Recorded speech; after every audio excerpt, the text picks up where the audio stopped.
Eu estava caminhando hoje mais cedo e estava pensando em um monte de coisas. E entre elas em fazer um vídeo sobre essas coisas todas que eu estava pensando.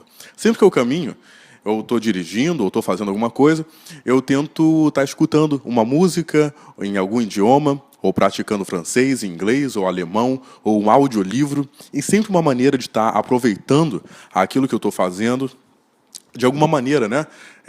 Que não esteja somente dirigindo, mas também aprendendo alemão, que não esteja somente caminhando e fazendo algum tipo de exercício, mas também... E sempre essa coisa de aproveitar o tempo. Uma vez eu falei disso com o meu analista. Agora eu não faço mais análise, mas quando eu fazia, eu comentei isso com ele. E ele falou, Paulo, você sempre precisa de algum estímulo, de alguma coisa assim. E ele me sugeriu, assim eu entendi, tenta lidar um pouco com o vazio. Tenta lidar um pouco com a não recepção de estímulos. Tenta lidar com isso. Assim eu entendi o que ele falou. Né? Esse é um vídeo cabeça. Porque o que eu quero dizer é o seguinte, você não sabe, sobretudo durante a análise, o que você está interpretando e o que está sendo dito. Né? Como nas conversas, num termo geral, quantas vezes você diz uma coisa e a pessoa entende outra e vice-versa. Mas bem, eu entendi assim. Experimente um pouco do vazio que você tem e veja o que é isso aí. E eu comecei a experimentar e tal.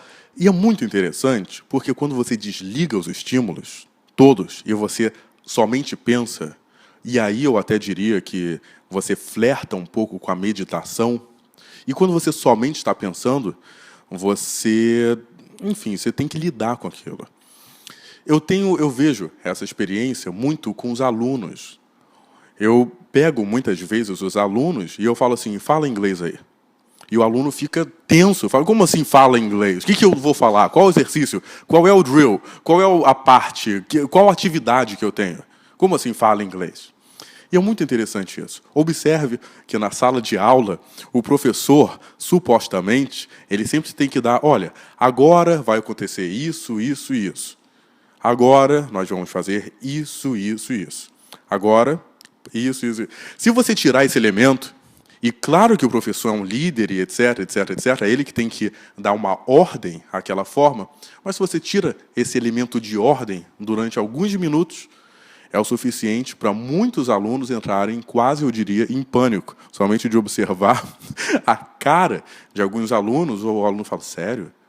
Tá, eu perguntei qual é o nome dela, a idade, e agora? E eu faço esse tipo de coisa, né, durante as minhas aulas o tempo todo.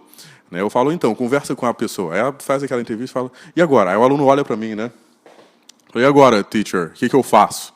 Eu não sei o que você faz. Você está aqui para falar inglês. Então, fala inglês. Né? E é simples assim. E é o que eu falo assim, se você quiser teorizar e tal, e sempre tem gente que vai falar assim, mas e o método, e o livro, e a coisa e tal. O nome disso é Silent Method. Mas, assim, eu acho que não precisa teorizar tantas coisas. O objetivo do aluno, ou pelo menos do meu aluno, na maior parte das vezes, é falar inglês. É perder a inibição, a timidez, qualquer tipo de trava e falar inglês. E eu diria além. Tem muita gente que chega querendo gramática e vocabulário. Na maior parte das vezes, não é isso somente que eles precisam disso e muito mais. Né? Eu tenho a experiência de ver constantemente que o aluno ele chega com uma demanda e eu digo a ele, eu tento mostrar a ele que não é aquilo exatamente que ele precisa. Que às vezes ele precisa de uma série de outras coisas, ele precisa se desinibir, ele precisa quebrar a timidez dele, ou talvez ele precise mudar a postura dele ao falar, ou ele precise de uma fala mais profissional. Enfim, você tem uma série de demandas e de coisas que eu acho muito interessante. E é muito interessante como você tem, assim, às vezes o aluno. Recentemente veio um cara aqui no meu curso, e ele ficou super desconfiado. Ele veio assistir uma aula, aí que normalmente eu não permito aulas experimentais, e ele veio assistir uma aula, assim, aconteceu dele assistir uma parte de uma aula. Aí ele viu que a minha aula é uma maluquice, uma bagunça. Aí ele viu assim, oh, mas isso funciona? E a pessoa fica desconfiada, assim. E tem depoimento no site, tem vídeo, tem tudo lá. Eu escrevo tudo, está tudo bem explicado. Mas ainda assim tem gente que chega e fica desconfiado, fala, mas isso funciona? Mas isso é para mim? Mas é assim que funciona? Eu acho tão engraçado isso. A pessoa que ela já vem toda fechada, toda, assim, já desconfiada. Ela parece que ela olha para mim e fala assim, então vamos ver aí, o que você faz? Vamos ver se você me convence que o teu curso, que o teu método é bom. Eu falo, olha, eu não estou aqui para isso. Se você chega aqui para ver se é bom e tal, não é bom. Talvez não te queira como aluno também. Assim, você está colocando um desafio, uma coisa que eu não vou jogar esse jogo. Né? Então, eu acho interessante isso, que às vezes a pessoa chega toda fechada, de corpo fechado, assim, e ela não se entrega àquela coisa do ensino, né? Não confia no professor. E você tem que confiar minimamente no professor para que a coisa vai acontecer ali. Você tem que confiar um pouco no método, ou na forma que aquela coisa é dada, ou, em última análise, é o que eu falo, você tem que pegar qual o seu objetivo, é falar inglês? Então, vamos começar a falar inglês, vamos começar a estudar inglês todo dia e tal. E é interessante que eu estou complicando tanto esse assunto para falar uma coisa simples, né? Para falar uma coisa que é simples, o cara quer aprender inglês, ele tem que correr atrás, estudar um pouco de inglês todo dia, aprender a falar inglês e falar.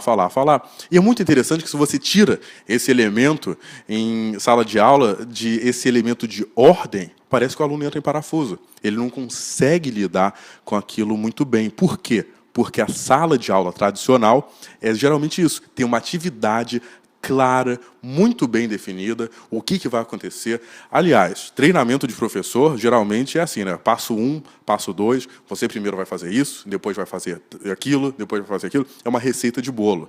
E, para mim, receita de bolo não funciona. Você dá a mesma aula para todos os alunos, não funciona. Então, aí é o que eu acho que exige, aí que complica a história.